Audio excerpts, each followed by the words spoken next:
about CASA, Southern Connecticut. Got Josiah Brown. I guess we're getting his still photo today. Oh no, we got him in person. Hey, I always see Josiah around town. And Dwayne, and Dwayne Jackson.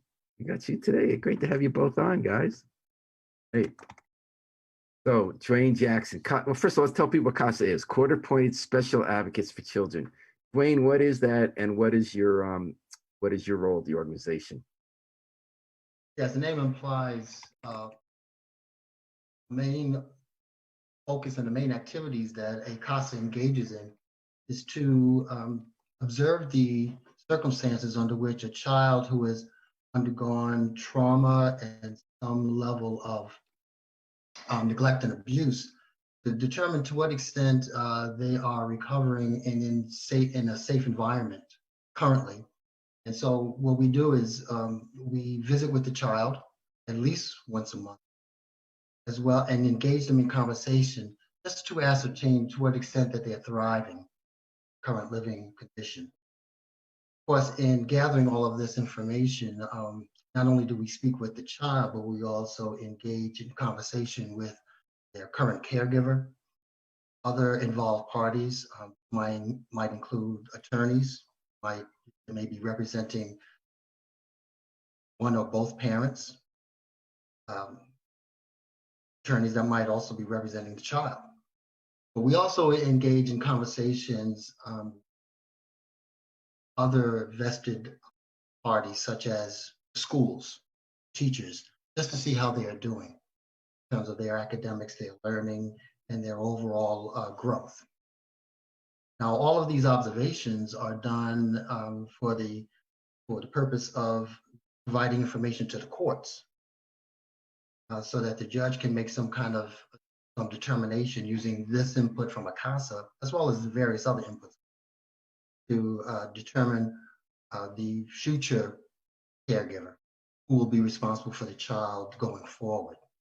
So in some cases, that might involve decision that the child will be reunified with a parent because the parent has been removed from custody because of various reasons. And they might be expected to undergo certain kinds of treatment or whatever, getting in their way for providing for the child directly. The judge might also determine what extent a current foster care arrangement should be, or to what extent a relative that's providing for the child should be continued or should be given permanent custody. So the reporting by a CASA serves to give input to the judge to make some kind of determination on what a heavy decision that is. But I got to think that's one of the toughest decisions we make, in our civic society about where a kid could go. And, it's boomeranged so much over the years. We followed all the different controversies. Society decided that you make the extra effort to make sure the kid stays with the parent. And then you have some terrible incident occurs where you say, then we make extra effort to make sure the kid's safe physically for the next time, but it might not be in their best interest. How does that weigh in you when you do your job, Dwayne? I mean, to have such a you're not making the final choice, but you're providing such essential information. What guides you in this work? Make sure that you're making the best recommendations you can. That's a great question. I should share with you that although the CASAs, the court-appointed advocates, we go through extensive training, 30 hours of training up front before we can even be assigned a child.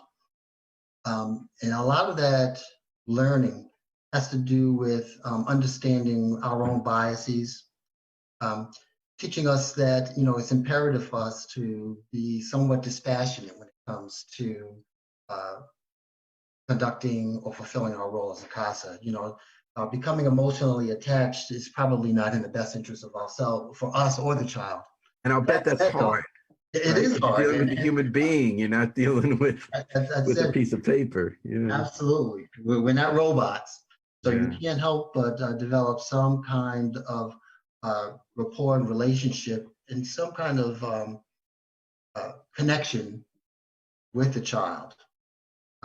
As well as in my case, I have two sets of children that I'm assigned to. So four children in total, ranging in age from 3 to 10.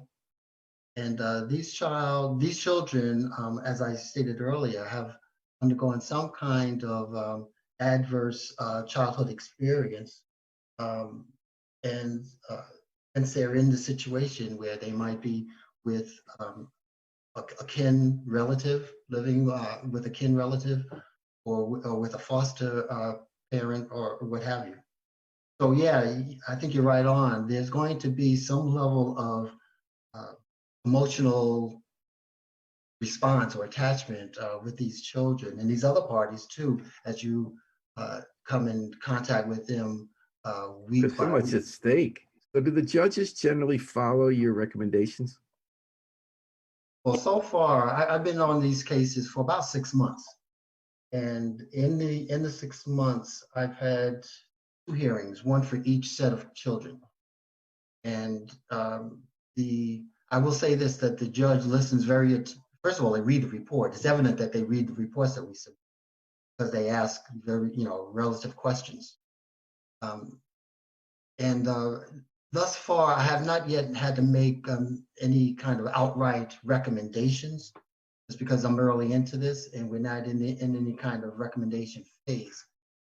But I will tell you that the observations that I make and provide to the court have been issues that they've been taken to heart and used in terms of their analysis. What do you do as your day job, and what led you to want to be a volunteer?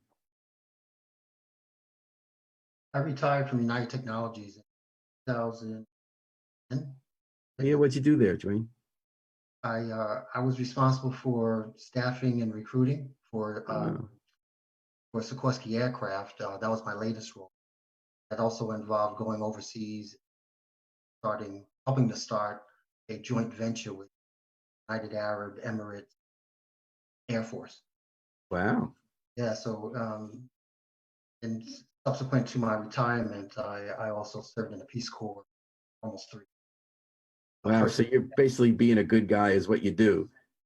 You well, I know. tried to make the best of whatever resources and whatever experiences I've been fortunate to develop over the course of my 30 plus year career. All right. Well, I'm glad you're here doing it. I'm so glad you're on The Great Give. I want to thank you both gentlemen for coming on today, Josiah Brown and Dwayne Jackson, all the work you do.